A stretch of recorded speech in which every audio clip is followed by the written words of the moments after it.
Why are you doing that? Why aren't you educating people that salt is required to keep your blood pressure normal? And why would the American Heart Association threaten the Lancet in Britain in 2016 for publishing a research study on salt that the higher your salt goes up, it has been found in 50 countries. The more salt you eat, the lower your blood pressure comes and lower the risk for heart attacks and strokes. And when they published that study after a 20-year research study, it was a 450,000 people in 49 countries, largest study ever looking at salt consumption and heart disease risk factors. They found that those people that consume 3 and 4 times the amount the FDA recommends have the best heart outcomes, lowest blood pressure, and normal all around the world. And when they published that, the American Heart Association threatened them and said, you better retract that study or we're pulling all of our funding to the Lancet. And you can still go read the retraction letter right now. There are some very important things this video gets wrong. The study he's referring to was a real study and published in the Lancet in 2016, but it wasn't 450,000 people. It was around 133,000 people across 49 countries.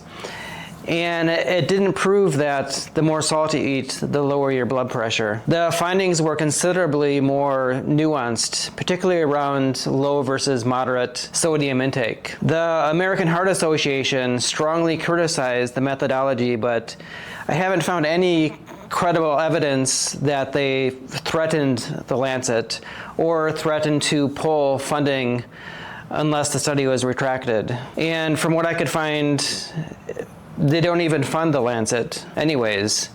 But here's where I think the entire salt debate gets oversimplified. Blood pressure basically comes down to 3 major variables. You have heart rate, stroke volume, and vascular resistance. And this explains something important. Salt absolutely can raise blood pressure in some people.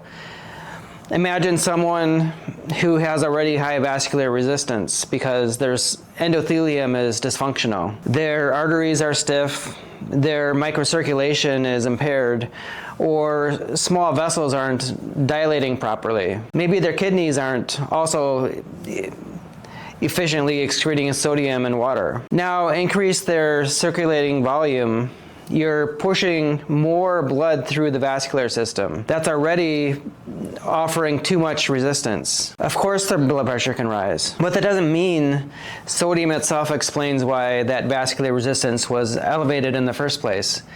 And that's where carbon dioxide becomes extremely interesting. CO2 is a major regulator of vascular tone and microvascular blood flow. When CO2 falls, many vascular beds constrict. Locally produced CO2 is also part of the signaling environment that helps increase blood flow to metabolically active tissue. And through the Bohr effect, CO2 helps hemoglobin release oxygen where it's needed. So if someone has poor endothelial function, impaired microcirculation, abnormal vascular tone, low CO2 from chronic overbreathing, or impaired kidney function, adding significant sodium and fluid may expose that underlying dysfunction by driving blood pressure higher. So sodium is still essential. It maintains extravascular fluid volume and osmotic balance.